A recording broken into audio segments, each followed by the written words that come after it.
esta computadora. Bueno, entonces voy a compartir, esperen un cachete, acá, compartir pantalla. Uy, me salió la música de La Laguna Azul, no, Verano Azul, una serie española desde el año 82 debe ser. Bueno, entonces, para quienes lo miraron, tienen ya una idea, para quienes no, lo vamos a compartir ahora. El tema de hoy es medicalización de la sociedad, un tema, nada, no sé si sabían, yo trabajo este tema en CONICET, donde desempeño mis actividades junto con las actividades de docencia. Tiene algunas características esta perspectiva, lo que podemos decir es que es una perspectiva que casi, digamos, es una de las pocas que se utilizan mucho que se utiliza el concepto de manera bastante más extendida que otros conceptos de la teoría sociológica, podemos decir, a todos les suena de algún lado la palabra, o la han visto en la carrera, o les suena, así, si están haciendo alguna residencia, alguna práctica, les puede llegar a sonar. Sin embargo, bueno, la idea era precisar un poquito más algunas cuestiones, ¿sí? Solo algunas. ¿Qué es lo que tiene, a mi entender, de bueno esta perspectiva? Es que es bien pensamiento sociológico, ¿no? Y es bien lo que hacemos en la materia. Historizar, problematizar, complejizar, ¿sí? No pensar la relación entre variables de manera determinista, ¿sí? Poder pensar en vaivenes, ¿no? Donde los actores múltiples van cambiando de funciones, no pensar de manera binaria, como sí o no las cuestiones. Todas esas grandes, digamos, formas de razonar que tiene la sociología más clásica están presentes en esta perspectiva. Así que es mucho más, digamos, más centradora que otras perspectivas que por ahí tienen lógicas que no son más infrecuentes, ¿sí? Para mí es muy fácil pensar desde la medicalización como perspectiva, por todo esto, porque complejiza, porque historiza, porque problematiza, ¿sí? Porque incorpora múltiples facetas simultáneamente. Entonces, esas cuestiones siempre vienen bien, porque aparte vienen bien para un campo, como es el campo de la salud mental, que es un campo complejo, un campo que tiene una recontrahistoria, un campo que es un campo de problemas. Entonces, hay mucha afinidad para pensar las cuestiones, ¿sí?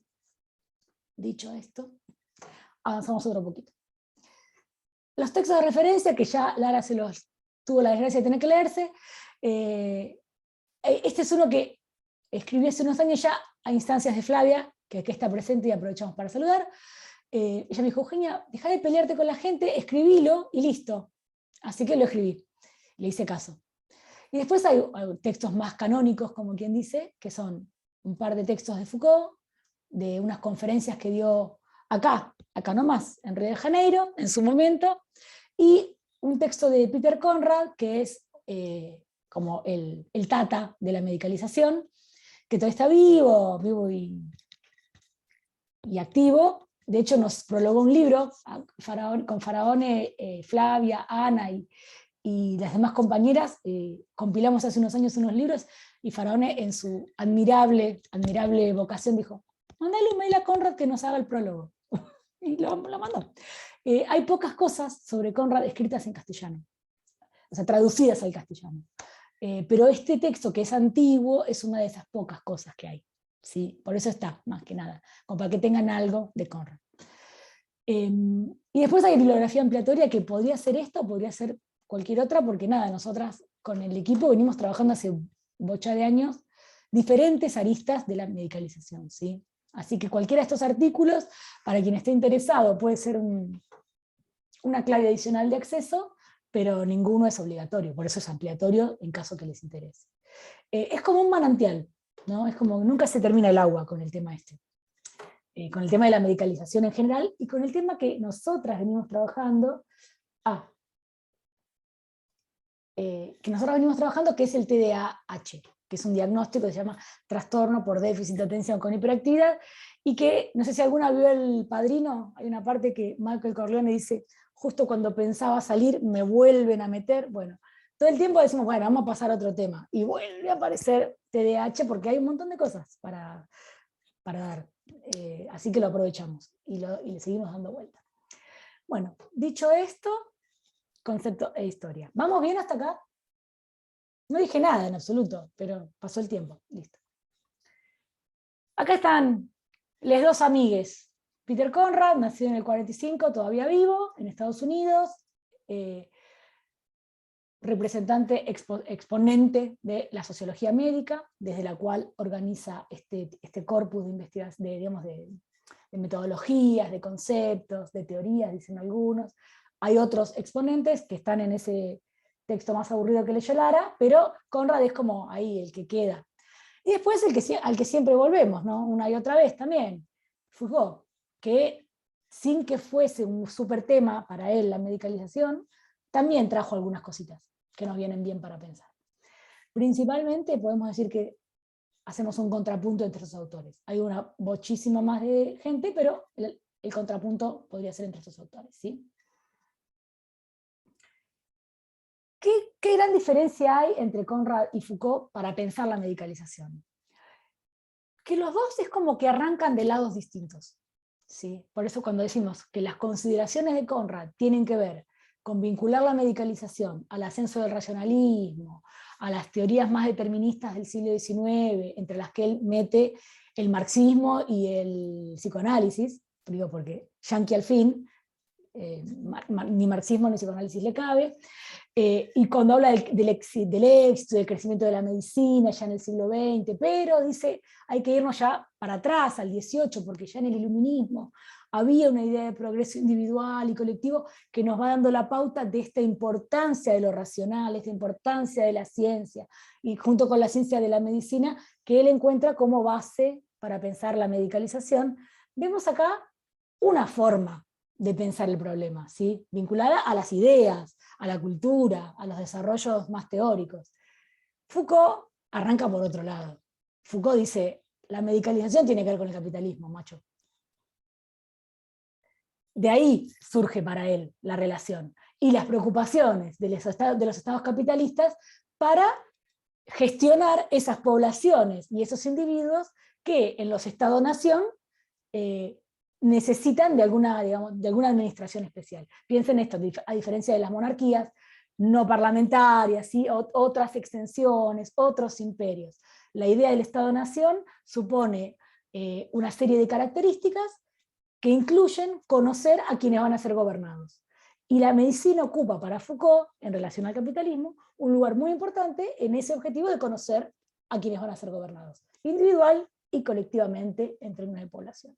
Ven como hay dos puntos de partida muy distintos. Yo no digo nada, Conrad, todo bien, no está mal lo que él dice, pero Foucault es como que tiene más sal lo que dice, pero bueno. En esa línea, nos quedan 6 minutos, yo creo que con que terminemos esta diapo vamos a estar bien y después nos reencontramos. En esa línea de vincular fuertemente a la medicalización como un proceso que es concomitante con el capitalismo, Foucault dice, lo que trae el capitalismo no es una novedad, no es una ruptura, no es una revolución con la medicina, lo que trae es un desbloqueo. La medicina tenía ciertas características y con los Estados-nación capitalistas, esa medicina se desbloquea, es como que toma velocidad, digamos. Cualquier semejanza con los hechos cotidianos no es ninguna coincidencia, tiene que tomar velocidad. Esa velocidad que tiene que tomar, dice que para él se expresó en el siglo XVIII en diferentes cuestiones, en diferentes procesos. El primero que él caracteriza es esta idea que él dice, la medicina se torna una estrategia biopolítica, es decir, la vida, la muerte de las personas individuales y colectivas, personas no es una palabra que use Foucault, pero para entendernos, que están dentro de sus estados, empieza a ser parte de las cuestiones de las que se encarga la medicina. La medicina antes del siglo XVIII no tenía tanto que ver con curar enfermedades, tenía que ver con acompañar a los moribundos en el proceso de morirse. El hospital mismo era una institución a la que iban los pobres moribundos a la espera de la muerte. ¿Sí? No un lugar donde vos entrabas para curarte y salir bien de vuelta. ¿Sí? Esas características del hospital no son anteriores al siglo XVIII. Por eso le habla de ese desbloqueo. Las funciones de la medicina cambiaron con el ritmo de las exigencias del capitalismo. La idea de que el médico es una autoridad, eso también es un aspecto nuevo, está escrito acá, pero lo digo. La idea de que la medicina no solamente tiene que ver con la enfermedad y la demanda del enfermo para ser curado o para ser asistido, sino también con el ambiente. Cloacas, ventilación, todas las cuestiones que la pandemia puso tan en escena, son cuestiones que la medicina tomó a su cargo para este momento y no antes. Por eso le decía que estaba bloqueada la medicina antes, porque tenía funciones mucho más modestas, ¿sí? Entonces todas las que estamos viendo son funciones que toma la medicina y que le hacen, digamos, ensanchar su área de incumbencia, por decirlo así. Esto que les decía, la incorporación del hospital como un aparato de medicalización colectiva, ya no más ese lugar para ir a depositarse los pobres a la espera de la muerte, sino un lugar donde digamos, se despliegan diferentes estrategias tendientes a la cura y al conocimiento de las personas, a la cura y al conocimiento de las enfermedades, ¿sí? Al diagnóstico, a los pronósticos, ¿sí? A establecer diferentes indicadores. Por eso el último también tan importante: producción, sistematización y administración. En esto que decimos es necesario conocer a los gobernados. Para eso de esta época son las historias clínicas, la estadística como ciencia del Estado, ¿sí? Toda una serie de conocimientos respecto de la información que implica que alguien esté enfermo o sano, y cómo está distribuido en el territorio, ¿sí? Toda una serie de cuestiones que son, según cuenta Foucault con mucho más detalle, propias de este momento. Entonces, esos serían los dos puntos de partida, que no se chocan, o sea, digamos, no colisionan entre sí, yo creo que se podrían sumar. Sin embargo, como les digo, para pensar ciertas cuestiones, el de Foucault es como que le da más en el blanco. El otro es correcto, piensen que también Conrad fue cambiando su pensamiento, ahora está mucho más ayornado, este texto es del 80 y pico. Hasta acá vamos bien, porque tenemos todavía 2 minutos y podemos hacer una pausa para que conversemos antes que nos saquen y volvemos a entrar. ¿Algún comentario, duda, aclaración? No quiero ser persecuta con las que sí leyeron, pero si ya leyeron y quieren hacer algún comentario adicional. ¿No? Como que, bueno, yo leí un poco el texto y decía como que cambia como esa mirada de la salud, el derecho a la salud. La idea de que sí, lo que pasa es que los derechos son, la idea de un derecho a la salud no es exactamente del siglo XVIII. Lo que sí se nota acá es todo lo que tiene que ver con los problemas relacionados con el mundo del trabajo. En la clase que no tuvimos este cuatrimestre, al principio de todo, la que es de Huertas, donde hablábamos del principio a principio, vieron que hay una clase que es sobre lo normal, lo patológico, Canguilhem, que es una clase, es importante, pero bueno, en todo este reacomodamiento no la pudimos dar. Ahí hablábamos también de todo lo que tiene que ver con las enfermedades laborales, que se empiezan a registrar para ver, digamos, cómo optimizar la fuerza de trabajo, y que los trabajadores no, digamos, diría un marxista, logren reproducirse como fuerza de trabajo, y no mucho más. ¿Sí? Piensen en las minas de carbón, en las hilanderías, en esas fábricas en las que se trabajaba, digamos, con condiciones muy insalubres de trabajo. ¿Sí? Todo eso que está un poco trabajado en el texto de Huertas, en el de Engels y en un poquito hablado en lo de Marx, cuando habla del trabajo alienado, tiene que ver con, digamos, históricamente con ese despliegue del capitalismo industrial, ¿sí?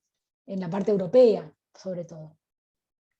Bueno, nos queda menos de 1 minuto. Si yo corto acá, ¿se va a grabar igual? ¿Ustedes que saben, Flavia Marra?